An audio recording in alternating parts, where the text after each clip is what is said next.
제가 아주 짧은 유행어 하나를 말씀드리겠습니다. 굉장히 짧기 때문에 잘 보시고 어떤 유행어인지 한번 맞춰보시기 바랍니다. 몇 대 몇? 네, 끝났습니다. 네, 이게 뭔가 이런 표정도 있고 그거 하는 표정도 있는 것 같습니다. 우리 가족 오락관이죠. 우리 1984년에 시작해서 2009년에 종방되기까지 26년 동안 이 장수 예능 프로그램으로 우리에게 잘 알려진 프로입니다. 가족 오락관. 소천하신 저희 할머니가 이 가족 오락관의 엄청난 애청자셨습니다. 제가 기억으로는 한 주도 빠지지 않고 이 가족 오락관을 시청하셨던 것으로 기억이 납니다. 제가 어릴 때 집에 TV가 할머니 방에만 있었습니다. 그래서 저에게는 이 채널을 선택할 그 선택권이 없었습니다. 할머니가 보시는 것을 저도 봐야 했던 것이죠. 근데 할머니가 이 가족 오락관을 보실 때마다 저도 굉장히 재미있게 봤습니다. 특별히 제 기억에 남고 그리고 가장 재미있었던 코너를 한번 뽑아보라고 이야기를 한다면 저는 스피드 게임을 들 것 같습니다. 스피드 게임, 어떤 게임인지 다들 아시죠? 한 팀에서 이 대표가 나와서 주제어, 이 제시어를 말로 설명을 하면 그것을 팀원들이 맞추는 게임이 바로 이 스피드 게임입니다.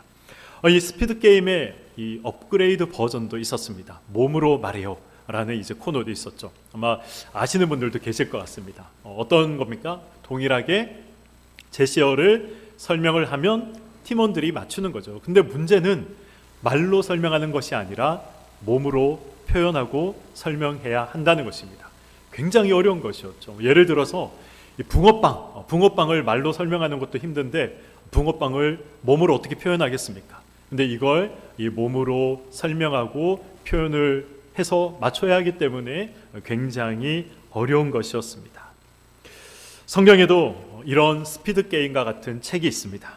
읽어도 잘 이해되지 않는 그런 책이 있습니다.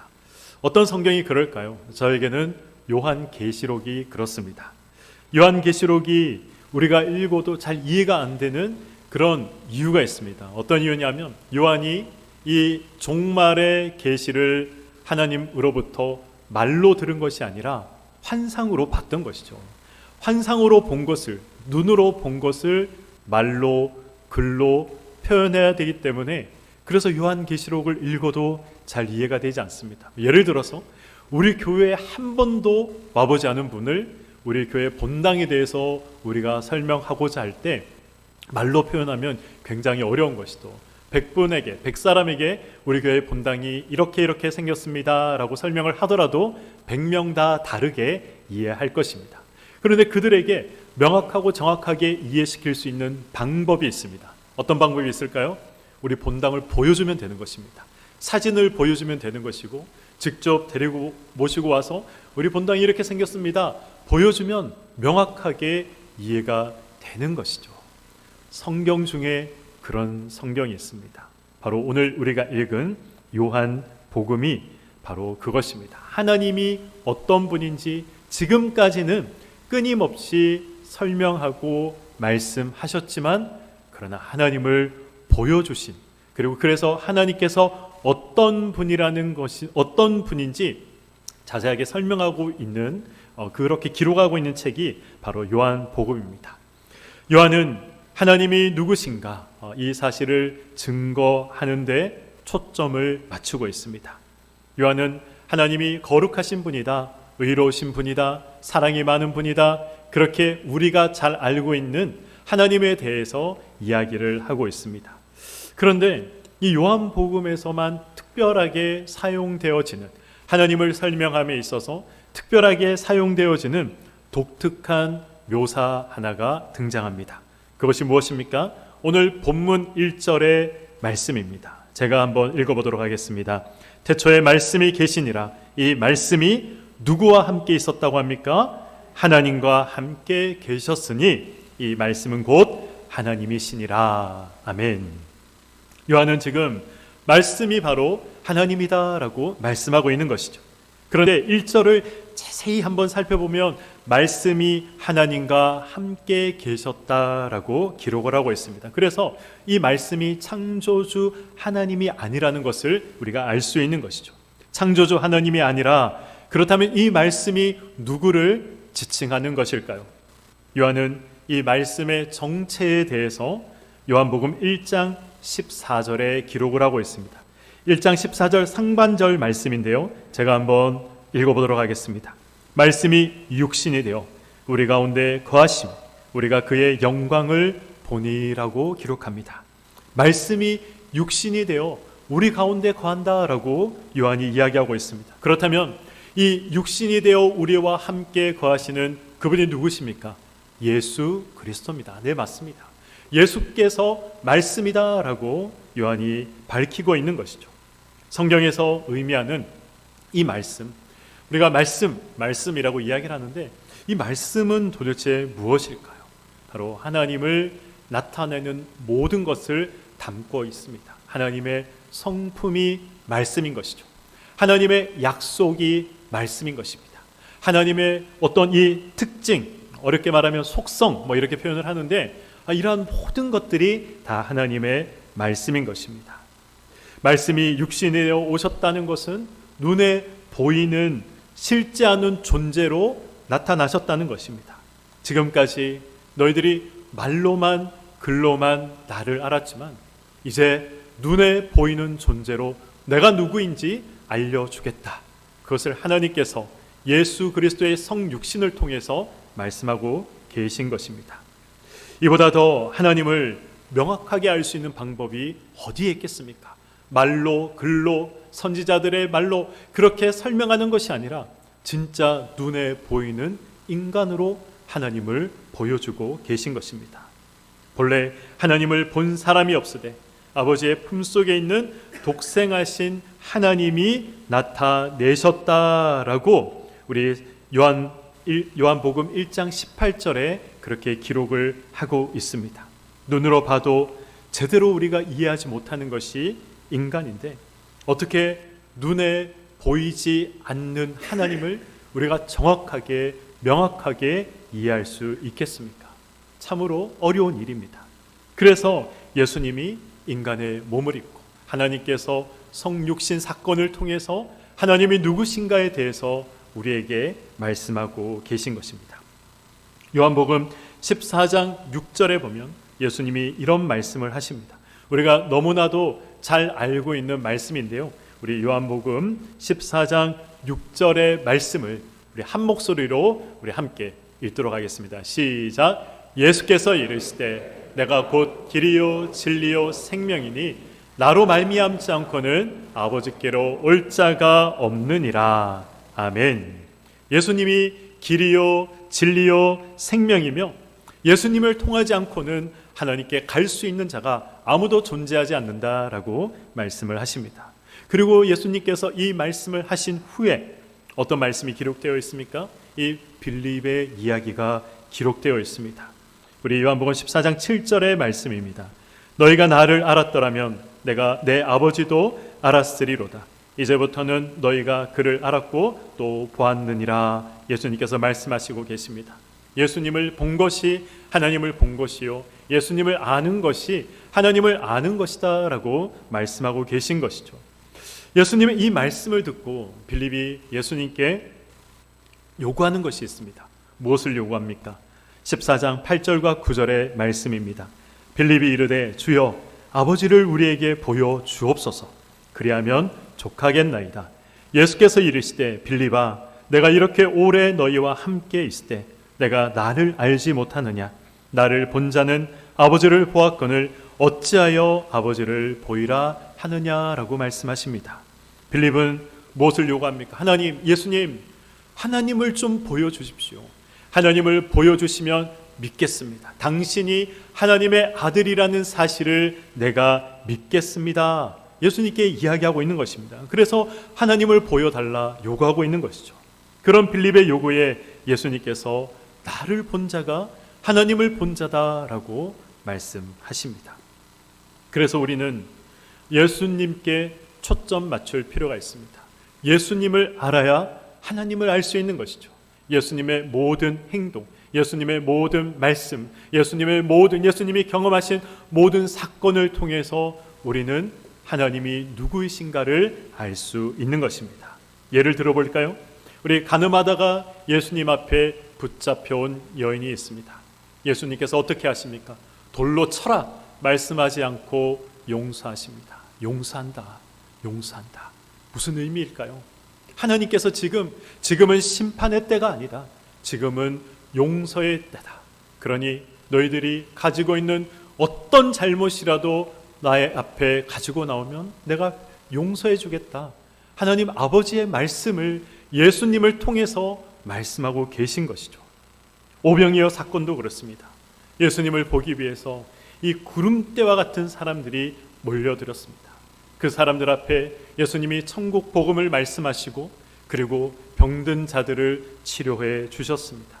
저녁이 되자 제자들이 와서 이야기하는 거죠. 예수님, 이제 저녁이 되었습니다. 저들을 마을로 보내셔서 저녁을 사 먹게 하십시오라고 이야기합니다. 그러자 예수님이 어떻게 이야기하십니까? 그럴 필요 없다. 너희들이 먹을 것을 주어라 라고 말씀하십니다. 이 말씀을 들은 제자들이 충격을 받죠. 깜짝 놀랍니다. 아니 예수님, 이렇게 많은 사람들을 우리가 어떻게 먹일 수 있겠습니까? 우리에겐 돈이 없습니다. 우리가 가지고 있는 것이라고는 이 보리떡 5개와 물고기 2마리 뿐입니다 라고 이야기를 합니다. 그리고 예수님은 우리가 잘 알고 있는 것처럼 축사하시고 오병이어의 기적을 일으키셨던 것이죠. 예수님이 이러한 기적을 통해서 예수님이 다른 사람들로부터 더 많은 인정을 받고 사람들로부터 더 많은 인기를 누리고 자신의 어떤 능력을 과시하기 위해서 예수님께서 오병이어의 기적을 일으키신 것이 아닙니다. 예수님께서 왜 오병이어의 기적을 일으키셨습니까? 목자 없는 양 같은 그들을 목자의 마음으로 먹이시길 예수님은 원하셨습니다. 이 긍휼의 마음이 누구의 마음이라는 것입니까? 하나님의 마음이다. 그것을 말씀하고 있는 것이죠. 나사로의 죽음 앞에 예수님께서 어떻게 반응하십니까? 예수님이 매우 슬퍼하셨습니다. 눈물을 흘리셨습니다. 울고 계시는 예수님의 모습을 보고 사람들이 뭐라 웅성거립니까? 예수님이 나사로를 정말 사랑했구나. 그의 죽음을 정말 안타까워하는구나. 그래서 눈물을 흘리며 슬퍼하는구나. 그렇게 이야기합니다. 그러나 예수님의 그 눈물은 이 나사로의 죽음 때문에 흘리는 눈물이 아니었습니다.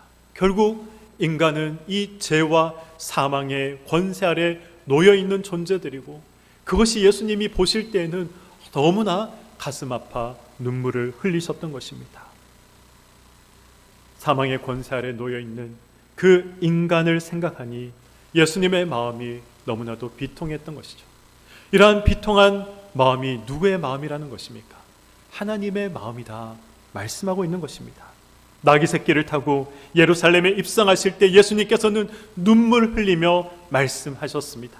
예루살렘아 예루살렘아 암탉이 날개 아래 자기 새끼를 품은 것 같이 내가 너희들을 지키고 내가 너희들을 보호하기 위해서 힘썼지만 수많은 선지자들이 회개하라 회개하라 말하였지만 너희들이 끝까지 돌아오지 않는구나. 너희들이 끝까지 회개하지 않는구나. 그래서 예수님께서는 탄식의 눈물을 흘리셨던 것입니다. 이 탄식의 눈물이 누구의 눈물입니까? 하나님의 눈물이라는 것입니다. 십자가에 죽으시고 부활하신 후에 자기를 부인하고 자기를 배반하고 자기를 떠나가 버린 제자들을 예수님이 찾아가십니다. 포기하지 않고 끈질기게 제자들을 찾아가시고 그들을 만나셨습니다. 영혼을 포기하지 않는 이 끈질긴 마음이 누구의 마음이라는 것입니까? 바로 하나님 아버지의 마음이라는 것입니다. 우리는 예수님의 모든 행동과 예수님의 모든 말씀과 예수님이 경험하셨던 모든 사건을 통해서 그래서 하나님을 알 수 있는 것입니다. 이 말씀이라는 이 단어가 가지고 있는 의미가 바로 그런 것이죠. 그래서 때로는 놀랍고 때로는 감동적이며 때로는 무서운 것이 하나님의 말씀입니다. 그렇다면 말씀이신 예수께서 육신을 입고 오셨다. 그 의미가 우리에게는 어떤 의미가 있을까요? 오늘을 살아가는 우리에게 어떤 의미가 있을까요? 하나님을 보여주시기 위해서 예수 그리스도가 육체를 입고 이 땅에 오셨습니다. 속죄의 제물로 그리고 죽으셔야 했기에 반드시 육체를 입고 예수님은 이 땅에 오셔야 했습니다. 그러나 앞에서 제가 잠시 언급한 것처럼 성경이 의미하는 이 말씀은 하나님의 모든 것을 지칭하는 것입니다. 하나님의 성품, 하나님의 이 속성, 그리고 하나님의 약속, 하나님께서 어떤 약속을 하셨고 어떻게 이루어 가시는지 이 모든 것들이 말씀이라는 단어 안에 다 포함이 되어 있는 것이죠. 하나님의 속성, 쉽게 말하면 하나님이 어떤 특징을 갖고 있는 분인가, 그것을 말씀을 통해서 알 수 있다는 것입니다.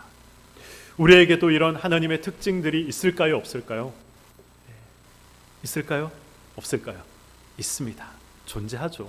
하나님의 형상을 닮아 지음 받았기 때문에 하나님의 특성들, 속성들이 우리에게 존재합니다.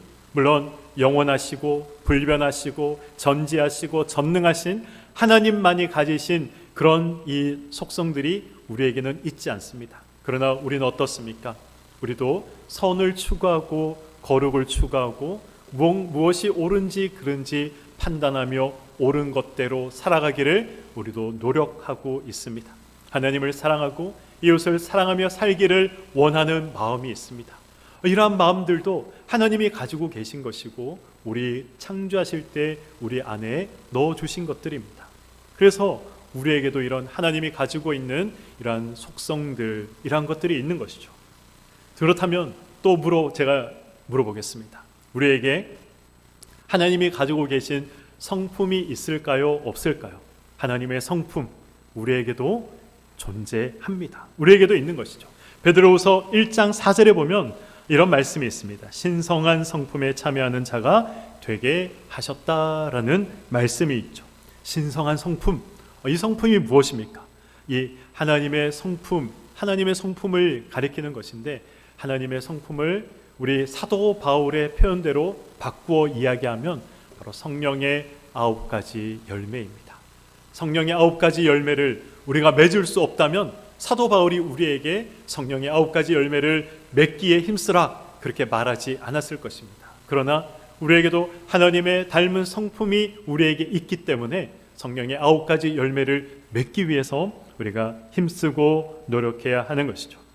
말씀이 육신이 되어 이 땅을 살아가셨다는 것은 하나님의 속성을 가지고 하나님의 특징을 가지고 하나님의 성품을 가지고 세상 사람들 앞에 살아가라, 눈에 보이는 말씀으로 살아가라, 이러한 의미가 담겨져 있는 것입니다. 사랑하는 성도 여러분, 우리가 하나님을 믿는 자라 고백한다면 하나님의 성품과 하나님의 어떤 특징들을 가지고 세상을 살아가야 하는 것입니다. 선을 추구하고 이웃을 사랑하며 성령의 열매를 맺으며 살아가야 하는 것이죠. 설교를 준비하면서 이 말씀을 드리는 것이 참 어렵다, 그런 생각이 들었습니다. 늘 삶을 이야기하고 강단에서 이렇게 살아가십시오라고 외치지만 때로는 그렇게 저도 사는 것이 힘들 때, 시험이 찾아올 때, 그래서 저는 많이 무너질 때가 있습니다. 나도 100% 이렇게 살아가지 못하는데 성도들에게 이렇게 살아가라고 말하는 것이 참으로 부끄러울 때가 있습니다. 그러나 하나님 앞에 만점 받는 인생이 어디 있겠습니까? 하나님 앞에 다 부족하고 다 연약하고 만점짜리 인생은 존재하지 않습니다. 그럼에도 우리는 그래서 이 싸움을 포기하지 않아야 하는 것입니다. 이러한 싸움이 없다면 우리가 증거하는 예수, 우리가 이야기하는 하나님은 허공에 맴도는 메아리가 될 수밖에 없는 것입니다. 제대로 살지 못하더라도, 실수하더라도 그럼에도 불구하고 우리는 처절하게 말씀대로 살아가야 하는 것입니다. 성육신 이 사건을 통해 우리가 또 기억해야 할 한 가지 사실이 있습니다. 말씀이 육신이 되어 세상에 보냄을 받으셨듯 우리도 세상 가운데 보내진 사람이라는 것입니다. 요한복음 17장 16절 말씀, 그리고 17절, 18절까지의 말씀을 제가 한번 봉독하도록 하겠습니다. 내가 세상에 속하지 아니함 같이 그들도 세상에 속하지 아니하였사옵나이다. 그들을 진리로 거룩하게 하옵소서. 아버지의 말씀은 진리니이다. 아버지께서 나를 세상에 보내신 것 같이 예수님도 어떻게 한다고 하십니까? 그들을 세상에 보내었다. 너희를 세상에 보내었다. 그렇게 말씀하고 계신 것입니다. 우리는 이 18절 말씀을 한번 자세히 들여다볼 필요가 있습니다. 아버지께서 나를 세상에 보내신 것 같이 나도 그들을 세상에 보내었다. 예수님께서 이렇게 말씀하십니다. 이 18절 말씀 중에 가장 중요한 단어는 바로 같이라는 단어입니다.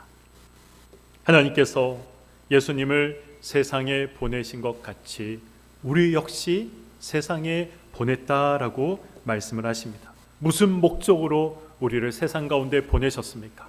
하나님을 드러내는 자로, 하나님을 나타내는 자로, 예수님께서 성육신하셔서 이 땅 가운데 하나님이 누구신가에 대해서 인간들에게 말씀하신 것처럼 우리 역시 세상을 살아가면서 하나님이 누구신가, 그분이 어떤 분이신가를 세상 사람들에게 나타낼 수 있어야 한다라고 성경은 말씀하고 있는 것입니다. 이것을 우리를 선택하셨고 우리를 세상 가운데 보내신 하나님의 목적이요 예수님의 마음이라는 것입니다. 단순히 복음만 이야기하는 그런 스피커로 살아가라, 그런 말씀으로 한 것이 아닙니다. 우리는 세상 사람들에게 보여지는 말씀으로 살아가야 합니다.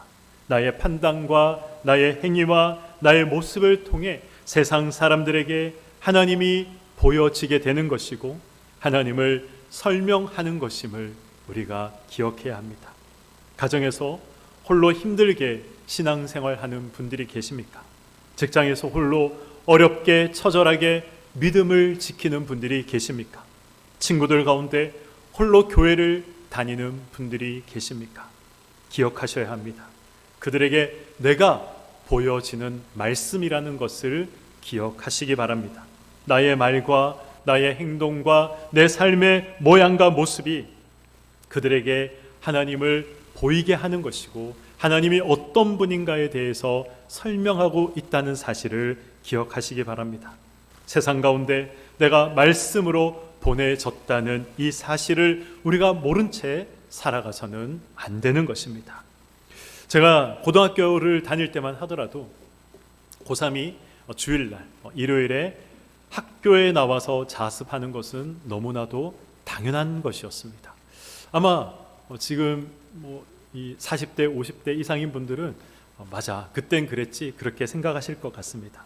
저에게 그러나 이 주일은 학교에 나가서 공부하는 날이 아니라 하나님 앞에 예배 드리는 날이었고 교회에 나와서 봉사하고 헌신하는 날이었습니다. 그래서 선생님께 찾아가서 말씀드렸습니다. 선생님, 저는 주일날 학교 나와서 자습할 수 없습니다. 저는 교회에서 예배 드려야 합니다 라고 말씀을 드렸습니다. 선생님이 어떻게 말씀하셨을까요? 아니 다른 친구들, 다른 교회 다니는 친구들은 아무도 나에게 찾아와서 교회 가겠다, 예배 드리겠다 말하지 않는데 넌 뭐가 달라서 나에게 교회 가겠다 요구하느냐? 넌 뭐가 다르냐? 그렇게 질문을 하셨습니다. 대학교에 들어가서 신입생 환영회나 OT나 또 MT를 갈 때 선배들이 술을 권합니다. 저는 그 술을 단 한 잔도 입에 대지 않았습니다.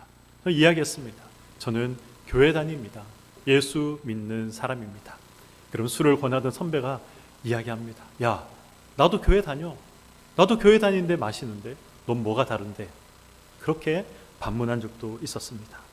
제가 군복무를 했던 이 부대는 굉장히 작은 부대였습니다. 사병들을 다 합쳐도 50명이 채 안 되는 그런 소규모 부대였습니다.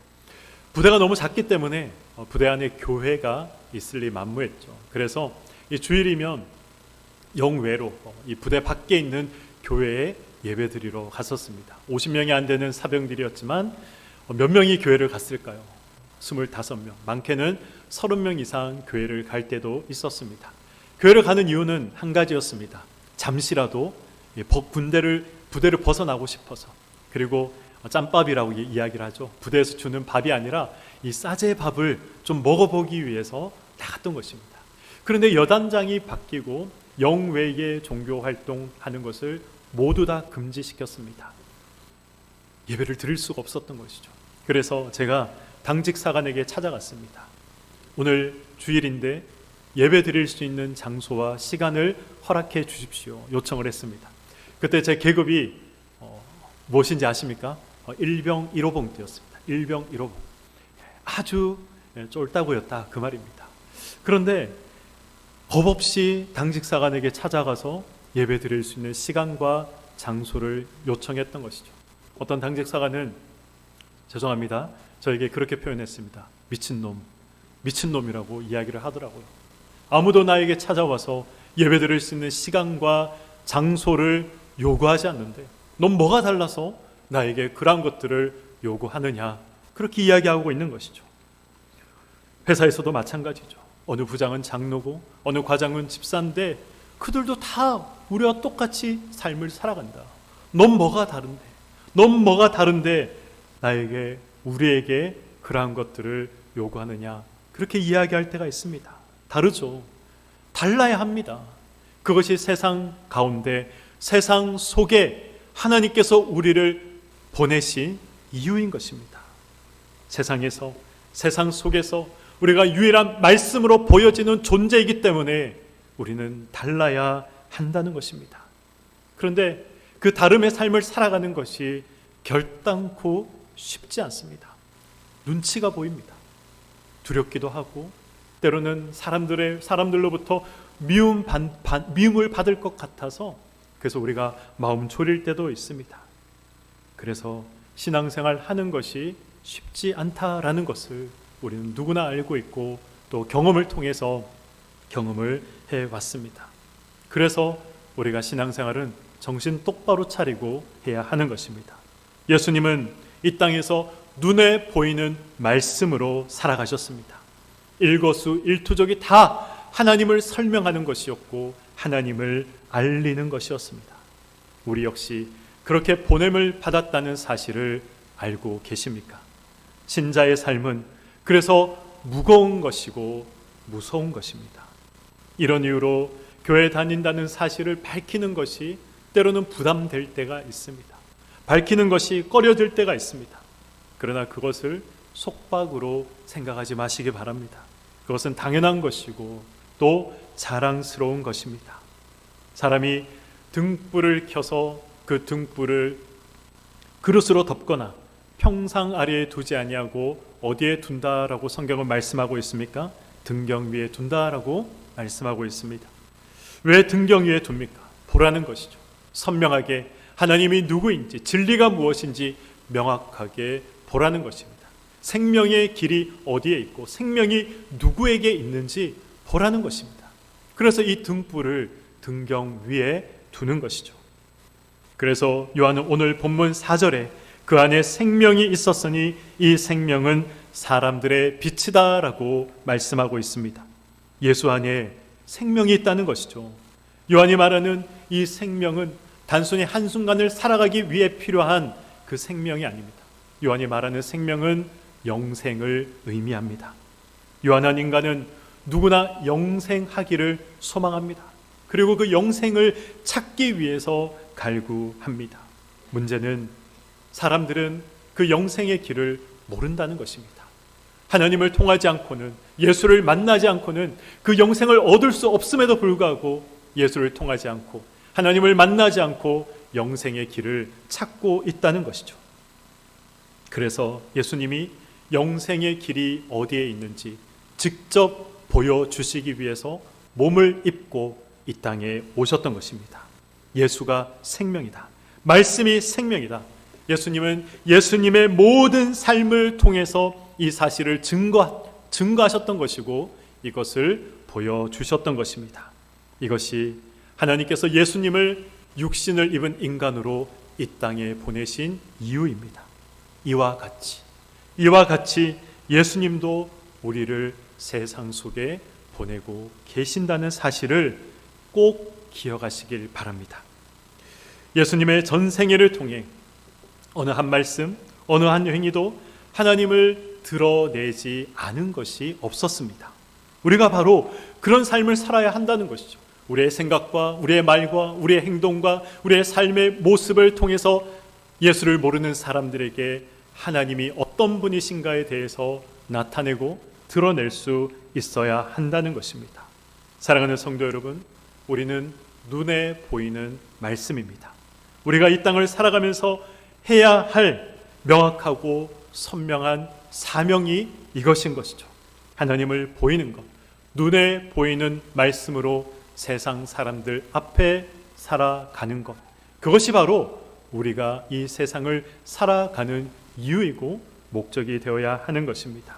이것이 우리의 사명임을 우리의 마음과 우리의 생각과 우리의 행동에 새기시고 눈에 보이는 말씀으로 이 한 주도 살아가시는 우리 교회 모든 성도님들의 삶이 되시길 주님의 이름으로 간절히 축원드립니다. 아멘.